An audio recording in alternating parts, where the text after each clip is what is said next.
Hello बच्चों, कैसे हो आप लोग। आज हम लोग पढ़ने जा रहे हैं संज्ञा। संज्ञा क्या है? संज्ञा जिसे हम इंग्लिश में नाउन कहते हैं। और नाउन क्या है वो तो आप लोगों को अच्छे से पता ही होगा। किसी भी व्यक्ति, वस्तु, स्थान, प्राणी या भाव के नाम जो बताता है वो क्या है? वो संज्ञा है। अब नीचे जो चित्र है, इस चित्र को ध्यान से देखिए। अब इसके बारे में कुछ चीज़ें हमें लिख के मिली गई है। यह एक चिड़ियाघर का चित्र है। चिड़ियाघर में शेर, हाथी, जिराफ, ऊदबिलाव आदि जानवर हैं। इनके अलावा वहाँ बच्चे तथा पेड़ पौधे भी दिखाई दे रहे हैं। बच्चों के चेहरे पर खुशी तथा विस्मय के भाव हैं। चिड़ियाघर, शेर, हाथी, जिराफ, ऊदबिलाव, बच्चे, पेड़ पौधे, खुशी, विस्मय, कभी किसी न किसी वस्तु, स्थान, प्राणी अथवा भाव के नाम हैं। हमारे आसपास पाई जाने वाली वस्तु, स्थान अथवा प्राणी का कोई न कोई नाम अवश्य होता है। अपनी कक्षा में देखो, आप इसमें क्या क्या देखते हैं। कक्षा में आप मेज़, कुर्सी, श्यामपट्ट, खिड़कियाँ, दरवाजे, बिजली का पंखा तथा अपने सहपाठियों को देखते हैं। व्याकरण में नाम को ही संज्ञा कहा गया है। वे शब्द जो किसी वस्तु, व्यक्ति, स्थान, प्राणी या भाव के नाम का बोध कराते हैं वे संज्ञा कहलाते हैं। ये जो आप देख रहे हो चित्र, इस चित्र के बारे में क्या बताया गया है? इसमें जो जानवरों के नाम है, पेड़ है, बच्चे हैं, तो ये सब शब्द क्या है? ये सब शब्द जो है इसी को संज्ञा कहा गया है। देखिए, साफ साफ आपके बुक में लिखा गया है कि संज्ञा का अर्थ होता है नाम। नाम को ही व्याकरण की भाषा में हम संज्ञा कहते हैं। यानी किसी भी चीज़ का जो नाम रहता है। आप अपना भी नाम ले लीजिए, आप लड़की हैं या लड़का हैं, तो ये दोनों ये क्या है? संज्ञा है। अब संज्ञा के प्रकार पढ़ेंगे। संज्ञा के 3 भेद होते हैं। पहला है व्यक्तिवाचक संज्ञा, दूसरा है जातिवाचक संज्ञा, तीसरा है भाववाचक संज्ञा। पहला व्यक्तिवाचक संज्ञा, जिसे इंग्लिश में प्रॉपर नाउन कहा गया है। किसी विशेष व्यक्ति, वस्तु अथवा स्थान, प्राणी के नाम का बोध कराने वाले शब्द व्यक्तिवाचक कहलाते हैं, जैसे स्वामी विवेकानंद, ताजमहल, हिमालय, गंगा आदि।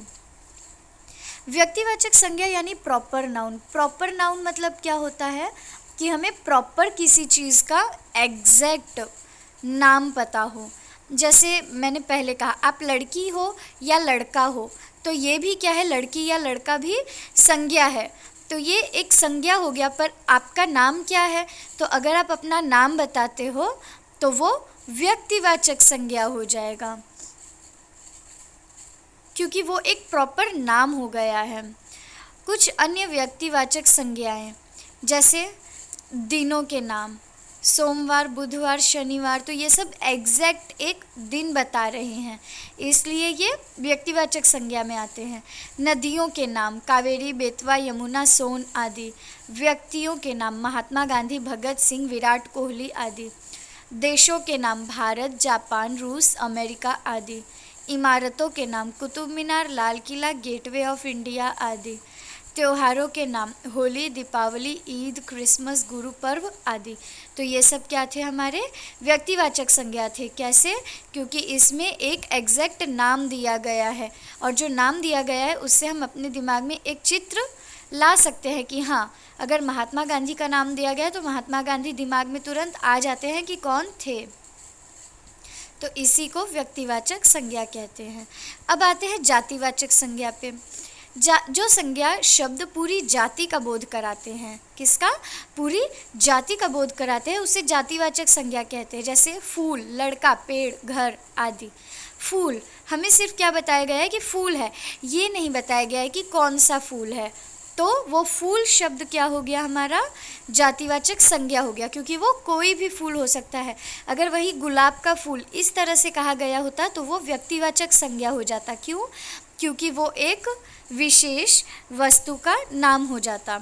लेकिन जातिवाचक में फूल कह दिया गया है, इसका मतलब कोई भी फूल हो सकता है, तो वो पूरे फूल की जाति का बोध कराता है हमें। उसके बाद है लड़का। लड़का मतलब कोई भी लड़का हो सकता है, इसमें किसी लड़के का नाम नहीं दिया गया है या उस लड़के को कोई नाम नहीं दिया गया, तो लड़का यानी पूरे लड़का जाति का बोध कराता है। पेड़, पेड़ यानी किसका पेड़, नीम का पेड़, आम का पेड़, वो नहीं बताया गया है, बस पेड़ कहा गया है। तो पेड़ यानी कोई भी पेड़ हो सकता है। और घर यानी किसका घर है, घर का क्या नाम है, वो सारी चीज़ें नहीं बताई गई हैं। तो ये जो शब्द है ये पूरे जाति का बोध कराते हैं हमें, इसलिए इन्हें क्या कहा गया है, इन्हें जातिवाचक संज्ञा कहा गया है। अगला पढ़ते हैं भाववाचक संज्ञा, एब्स्ट्रैक्ट नाउन। जिन संज्ञा शब्दों से किसी भाव, गुण, दोष या अवस्था का बोध होता है उन्हें भाववाचक संज्ञा कहते हैं।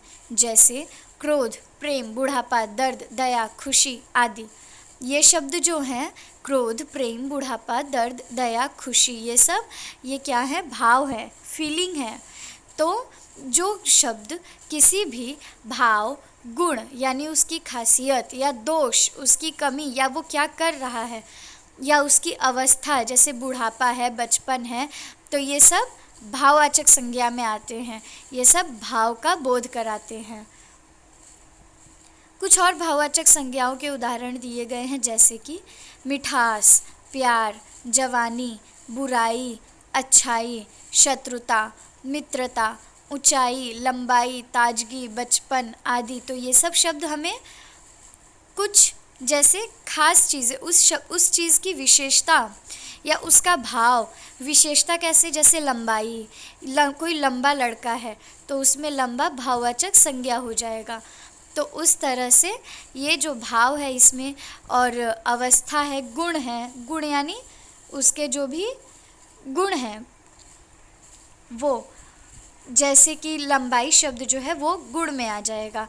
दोष यानी क्रोध, ये तो दोष है, ये अच्छी चीज़ नहीं है, पर ये भाव है, इसलिए भाववाचक संज्ञा हो गया। तो यहाँ तक समझ में आया बच्चों? एक बार फिर से देख लेते हैं। संज्ञा किसे कहते हैं? संज्ञा यानी किसी भी चीज़ का समूह में नाम, ठीक है, किसी भी चीज़ का। जैसे कि ये जो लाइन है इसमें देखते हैं, यह एक चिड़ियाघर का चित्र है, तो चिड़ियाघर संज्ञा हो गया। चिड़ियाघर में शेर, हाथी, जिराफ, ऊदबिलाव आदि जानवर हैं, तो शेर, हाथी, जिराफ, ऊदबिलाव और जानवर, ये संज्ञा हो गया। इनके अलावा वहाँ बच्चे तथा पेड़ पौधे भी दिखाई दे रहे हैं, पेड़ पौधे और बच्चे संज्ञा हो गया। बच्चों के चेहरे पर खुशी तथा विस्मय के भाव हैं, तो खुशी तथा विस्मय क्या है, ये भी संज्ञा हो गया। तो इसमें हर तरह का संज्ञा आपको मिल जाएगा, हर तरह का नहीं मिलेगा। क्यों? क्योंकि इसमें पहला जो व्यक्तिवाचक संज्ञा है वो नहीं बताया गया है, इसमें किसी बच्चे का नाम नहीं बताया गया है, पर शेर, हाथी, जिराफ बताया गया है।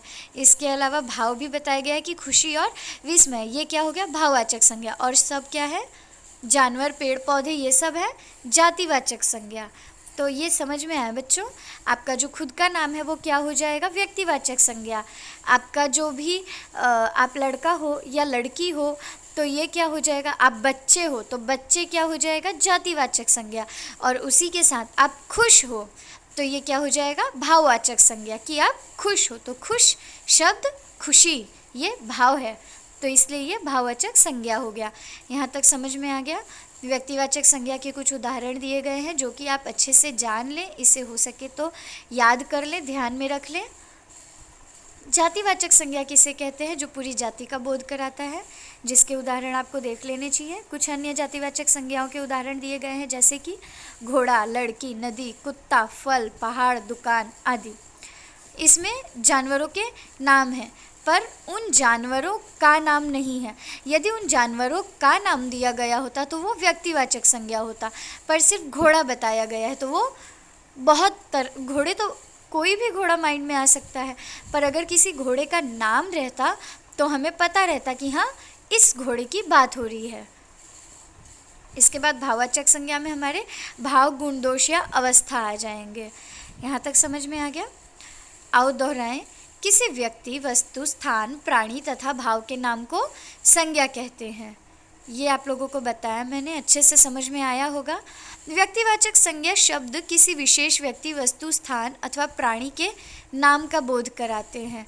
व्यक्तिवाचक संज्ञा जो है वो विशेष व्यक्ति, वस्तु, स्थान अथवा प्राणी के नाम का बोध कराते हैं। ध्यान दीजिएगा नाम शब्द का, तो ये नाम का बोध कराते हैं। दूसरा है जातिवाचक संज्ञा, जो कि पूरी जाति का बोध कराते हैं। और भाववाचक संज्ञा में भाव, गुण, दोष या अवस्था पता चलता है।